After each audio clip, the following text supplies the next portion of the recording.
हम लोग जो कह रहे हैं और जो सामने वाला कह रहा है उसको आप जांच लीजिए। तेजस्वी जी ने कहा कि यहाँ की महिलाओं को 2500 रुपया महीना दे देंगे। अब आप लोग के सबके पास मोबाइल है, मोबाइल में कैलकुलेटर है, जरा जोड़ना शुरू कीजिए। बिहार में 6 करोड़ महिलाएं हैं। अगर बच्चियों को हटा दें तो करीब करीब 5 करोड़ महिला हुई। 5 करोड़ महिला को अगर आप 2500 रुपया महीना देंगे तो टोटल बजट साल का आएगा 1,55,000 करोड़। बिहार का योजना बजट जो है वो 1 लाख करोड़ के आसपास का है। तो 1 लाख करोड़ का बजट है, उसमें 1.5 लाख करोड़ रुपया माई बहन योजना में दे देंगे। 200 यूनिट आप बिजली फ्री दे देंगे तो वो पैसा कहां से आएगा? उसके मुकाबले जन स्वराज क्या कह रहा है? जन स्वराज कह रहा है कि हम 10 बरस में बिहार में नई शिक्षा की स्थिति क्रिएट करेंगे और जब तक नई शिक्षा व्यवस्था नहीं बनेगी तब तक ये हर व्यक्ति को ये सुविधा होगी कि आप सरकारी विद्यालय अगर ठीक नहीं है, प्राइवेट में अपने बच्चे को भेजना चाहते हैं तो प्राइवेट स्कूल में भेजिए, फीस जो है वो सरकार भरेगी। क्यों कह रहे हैं? आप लोगों को लगता है कि सरकारी विद्यालय फ्री है। सरकारी विद्यालय फ्री नहीं है। सरकारी विद्यालय में बच्चों को पढ़ाने का खर्चा है 60,000 करोड़। तो हम लोग जो कह रहे हैं कि उन विद्यालयों में 60,000 करोड़ खर्चा करके अगर पढ़ाई नहीं हो रही है तो लोगों को ये अवसर दे दिया जाए कि आप तय करें कि आपका बच्चा सरकारी में पढ़ेगा कि प्राइवेट में, और अगर प्राइवेट में पढ़ेगा तो उसका फीस सरकार भरेगी। राइट टू एजुकेशन कानून में लिखा हुआ है कि अगर सरकारी स्कूल उपलब्ध नहीं है या वहां पढ़ाई नहीं हो रही है तो सरकार की ये जिम्मेवारी है कि प्राइवेट स्कूल में भी बच्चों को भेजा जाए।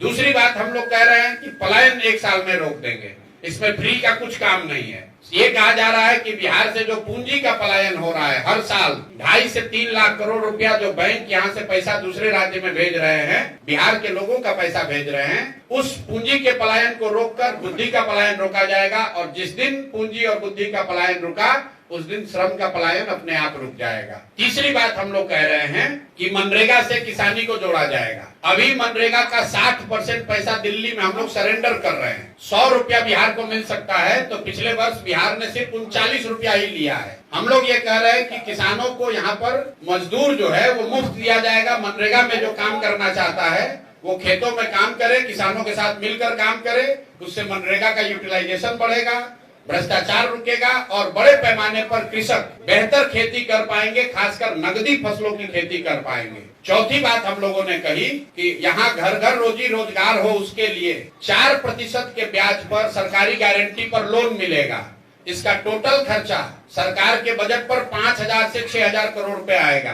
बैंक से लोन लीजिएगा 10% पर, तो अगर 1 लाख करोड़ रुपया का लोगों को लोन दिलवाना है तो 4% का मतलब है 4,000 करोड़ पब्लिक देगी और 6,000 करोड़ रुपया सरकार देगी।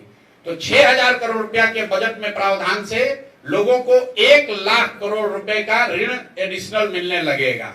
और अंतिम बात जो फ्री भी हम लोग कह रहे हैं, सिर्फ एक चीज वो कह रहे हैं कि 60 साल से ज्यादा उम्र के लोग जिनको अभी 400 रुपया मिल रहा है उनको हम लोग 2,000 रुपया देंगे, विधवा और दिव्यांग इंक्लूडेड, और इसका पूरा खर्चा करीब करीब 12,000 करोड़ रुपया साल का आएगा। तो जो हम लोग की जन स्वराज की पूरी योजना है इसमें बजट को देखकर सिर्फ 15 से 18,000 करोड़ रुपए ही हम लोग कह रहे हैं कि इन योजनाओं पर लोगों को पैसा देने में खर्च होगा।